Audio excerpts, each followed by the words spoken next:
And now the news for the East Midlands. I'm Dominic Heel. Good afternoon. People from this region who were caught up in what's been described as the biggest treatment disaster in the history of the NHS are giving evidence to the National Public Inquiry. The contaminated blood scandal left at least 2,400 people dead after they were given infected blood products from abroad. Our health correspondent, Rob Sissons, is at the latest hearing in Leeds for us. Good afternoon, Rob.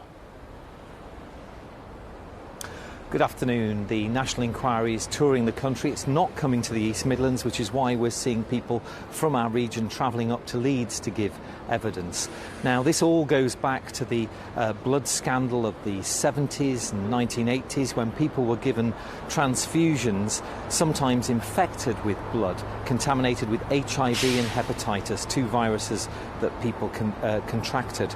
There were also people who were haemophiliacs who needed blood clotting products, factor 8, that were also contaminated, and sadly many people died and thousands of others were also infected and have been campaigning for years for this inquiry. Rob, this afternoon I gather that one of two brothers from Leicestershire will tell their story. Yes, we're expected to hear from Suresh Vaghela, who is from Bushby in Leicestershire. He contracted hepatitis C and HIV because he needed factor 8 as a teenager. He was haemophiliac, as was his brother. His brother sadly died from HIV AIDS, which he contracted from that product. And he'll tell today of his story and how it's destroyed his health.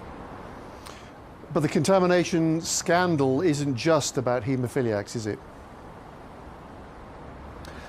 No, a recent witness here from Nottingham, Leroy, Scarlett, told the inquiry how he traced his infection of hepatitis C back to an operation that he had in Manchester in 1982. It was nearly 30 years later that he got a diagnosis. He'd been ill for years. I felt dirty. I felt, what have I done? I must have done something wrong here.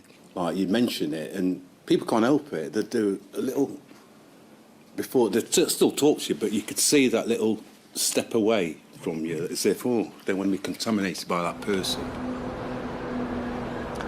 Now, campaigners have worked for years to get this inquiry.